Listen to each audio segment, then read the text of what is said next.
স্বাগত দীপ্ত সংবাদে, সঙ্গে আছে আমি আনোয়ার হোসেন। শুরুতেই জানাবো সংবাদ শিরোনাম। সবার সঙ্গে আলোচনা করে নির্বাচনের তারিখ নির্ধারণ করা উচিত, মত বদিউল আলমের।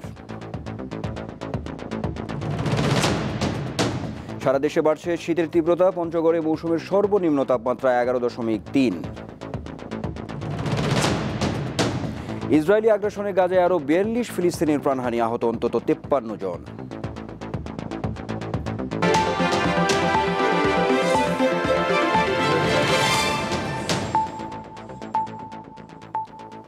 দেখছিলেন শিরোনাম, এবার বিস্তারিত। রাজনৈতিক দলগুলোর সঙ্গে আলোচনা করে নির্বাচনের তারিখ নির্ধারণ করা উচিত বলে মনে করেন নির্বাচন সংস্কার কমিশনের প্রধান বদিউল আলম মজুমদার। পাশাপাশি সাংবিধানিক পদে দায়িত্বে থেকেও অপরাধ করা ব্যক্তিদের শাস্তি নিশ্চিতের আহ্বান জানান তিনি। শুক্রবার রাজধানীতে বিএফডিসিতে ডিবেট ফর ডেমোক্রেসির আয়োজনে এক অনুষ্ঠানে তিনি এসব কথা বলেন। ভোটার তালিকায় কিছু অসঙ্গতি রয়েছে উল্লেখ করে তা হালনাগাদ নিয়ে নতুন নির্বাচন কমিশনের জন্য কিছুটা চ্যালেঞ্জ রয়েছে বলেও মন্তব্য করেন নির্বাচন সংস্কার কমিশনের প্রধান। আরও বলেন, দেশে ভঙ্গুর নির্বাচন ব্যবস্থার জন্য দায়ী গত কয়েকটি নির্বাচন কমিশন, তাদের শাস্তির আওতায় আনার কথা বলেন বদিউল আলম মজুমদার। কারো বিরুদ্ধে গত কয়েক বছরে হয়েছে বলে আমার জানা নেই। তো এই অপরাধ করে যদি পার পেয়ে যায় তাহলে অপরাধ আরো উৎসাহিত হয়। যারা নির্বাচনী দায়িত্ব পালন করেছে গত 3টি নির্বাচনে, তারা কিন্তু এই নির্বাচনী অপরাধ করেছে। তাদেরকে বিচারের আওতায় আনা হয়নি এবং বিচারের আওতায় আনা উচিত বলে আমি মনে করি। জুলাই বিপ্লবের হতাহতদের নিয়ে প্রতিক্রিয়া না দেখিয়ে ইসকনের বহিষ্কৃত নেতার গ্রেফতার ইস্যুতে ভারত বিবৃতি দিচ্ছে বলে মন্তব্য করেছেন বিএনপির স্থায়ী কমিটির সদস্য নজরুল ইসলাম খান। প্রেস ক্লাবে বাংলাদেশ খেলাফত আন্দোলনের 43তম প্রতিষ্ঠাবার্ষিকী উপলক্ষে আলোচনা সভায় একথা বলেন তিনি। নজরুল ইসলাম খান বলেন, ঐক্য ভাঙার চেষ্টা হবে, কিন্তু দেশের স্বার্থে সবাই ঐক্যবদ্ধ থেকে রুখে দাঁড়াতে হবে। এ সময় খেলাফত আন্দোলনের দেওয়া 6 দাবিকে সাধুবাদ জানিয়ে তিনি বলেন, আওয়ামী লীগ নানা কৌশলে দেশকে অস্থিতিশীল করার চেষ্টা করছে, সবাইকে ঐক্যবদ্ধ হয়ে অশুভ শক্তিকে মোকাবেলার আহ্বান জানান তিনি। বাংলাদেশ কি কারো অধীন দেশ নাকি যে ব্যবস্থা নেবে? এই যে জুলাই আগস্ট মাসে এত হাজার মানুষকে মেরে ফেলা হলো, এই যে জুলাই আগস্ট মাসে এত শিশু পর্যন্ত নিহত করা হলো, কই এই নিয়ে তো কোনো বিবৃতি দেখলাম না। আমাদের এই ঐক্য ভাঙ্গার চেষ্টা হবে নানান কৌশলে, নানান ষড়যন্ত্র করে, কিন্তু দেশের স্বার্থে, স্বাধীনতা সার্বভৌমত্বের স্বার্থে আমাদেরকে ঐক্যবদ্ধ থাকতে হবে। বাংলাদেশ সম্মিলিত সনাতনী জাগরণী জোটের মুখপাত্র চিন্ময় কৃষ্ণ দাস ব্রহ্মচারী সহ ইসকনের সঙ্গে সংশ্লিষ্ট 17 জনের ব্যাংক হিসাবের লেনদেন 30 দিনের জন্য স্থগিতের নির্দেশ দিয়েছে বাংলাদেশ ব্যাংক। এছাড়া ওই 17 ব্যক্তি ও তাদের মালিকানাধীন প্রতিষ্ঠানের হিসাবও স্থগিত করতে বলা হয়েছে।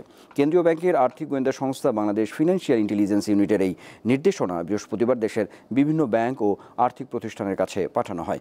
অ্যাকাউন্ট জব্দের তালিকায় আরও রয়েছেন কার্তিক চন্দ্র দে, অনিক পাল, সরোজ রায়, সুশান্ত দাস, বিশ্বকুমার সিংহ, চণ্ডীদাস বালা, জয়দেব কর্মকার, লিপি রানী কর্মকার, সুধামা গৌর দাস, লক্ষণকান্তি দাস, প্রিয়তোষ দাস, রূপন দাস, রূপন কুমার ধর, আশিস পুরোহিত, জগদীশ চন্দ্র অধিকারী এবং সজল দাস।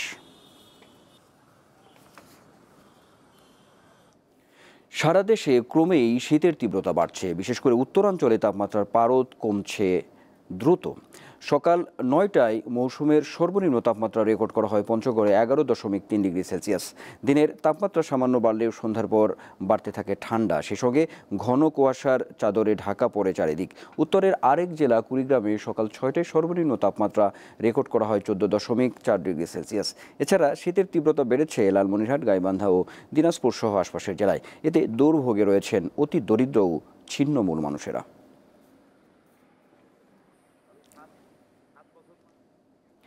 নারায়ণগঞ্জের বক্তাবলী গণহত্যা দিবস আজ। 1971 সালে মহান মুক্তিযুদ্ধ চলাকালে ফতুল্লা থানার বক্তাবলীতে এই দিন অন্তত 139 জন নিরীহ মানুষকে হত্যা করে পাকিস্তানের সেনারা। প্রতি বছর এ দিনটি এলে শোকের ছায়া নামে এলাকায়। দেশ স্বাধীনের দীর্ঘ সময় পার হলেও দিনটি এখনও জাতীয় স্বীকৃতি না পাওয়ায় হতাশ শহীদদের স্বজনরা। সেদিনের স্মৃতি স্মরণ করে স্থানীয় প্রবীণরা জানান, তখনও ভোরের কুয়াশা কাটেনি, নদীবেষ্টিত চরাঞ্চল বক্তাবলীর মানুষ ছিলেন ঘুমিয়ে। গ্রামে মুক্তিযোদ্ধাদের ঘাঁটি রয়েছে এমন তথ্য পেয়ে এদেশীয় দোসরদের সঙ্গে নিয়ে হামলা চালায় পাকিস্তানি হানাদার বাহিনী। দুটি ইউনিয়নের 5-6টি গ্রামের প্রায় সবকটি বাড়িঘর আগুন দিয়ে জ্বালিয়ে দেয় তারা। নির্বিচারে হত্যা করা হয় 139 জনকে। দেশের স্বাধীনতা রক্ষায় এ গ্রামের যথেষ্ট অবদান থাকলেও স্বাধীনতার পর অবহেলিত রয়ে যাওয়ায় ক্ষোভ প্রকাশ করেন এলাকাবাসী।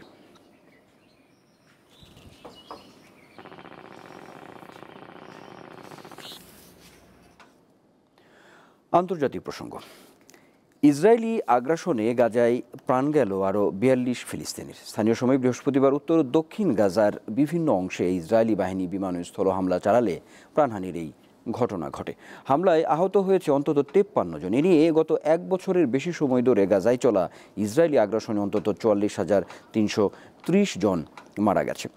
এমন অবস্থায় জাতিসংঘ আবারও গাজায় চরম দুর্ভিক্ষের আশঙ্কা জানিয়ে আগ্রাসন বন্ধে ইসরায়েলের প্রতি আহ্বান জানিয়েছে।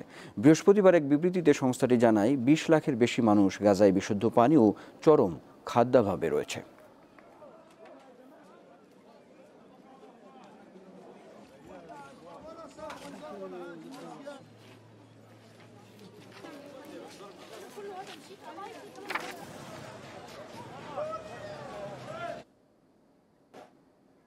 নীলনদের পশ্চিম তীরে অবস্থিত মিশরীয় একটি শহর গিজা।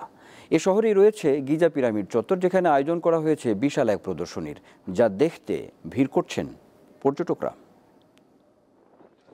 প্রাচীন স্থাপত্যের সঙ্গে আধুনিক শিল্পকলার মেলবন্ধনের এই প্রদর্শনীর এবার বসেছে চতুর্থ আসর। সোনালী আভায় মরুভূমি ও পিরামিডের পটভূমিতে ভাস্কর্যগুলো এমনভাবে স্থাপন করা হয়েছে যে দর্শকের কাছে প্রদর্শনীকে বৈজ্ঞানিক কল্পকাহিনীর মতো মনে হতে পারে।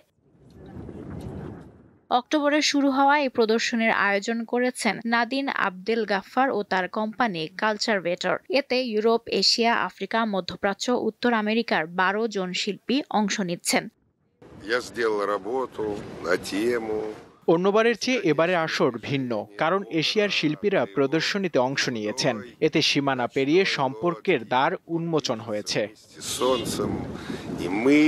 প্রদর্শনীর পাশাপাশি সঙ্গীত আয়োজনও করা হয়েছে, যেখানে উত্তর ও দক্ষিণ কোরিয়ার জনপ্রিয় কোরিয়ান লোকসঙ্গীত আরিরাং পরিবেশন করা হচ্ছে। লুৎফা ফৌজিয়া, দীপ্ত, বার্তাকক্ষ। শেষ করব দীপ্ত সংবাদ, তার আগে জানিয়ে দেব আরও একবার সংবাদ শিরোনাম। সবার আগে আলোচনা করে নির্বাচনের তারিখ নির্ধারণ করা উচিত, মত বদিউল আলমের। সারা দেশে বাড়ছে শীতের তীব্রতা, পঞ্চগড়ে মৌসুমের সর্বনিম্ন তাপমাত্রা 11.3। ইসরায়েলি আগ্রাসনে গাজায় আরও 42 ফিলিস্তিনির প্রাণহানি, আহত অন্তত 53 জন।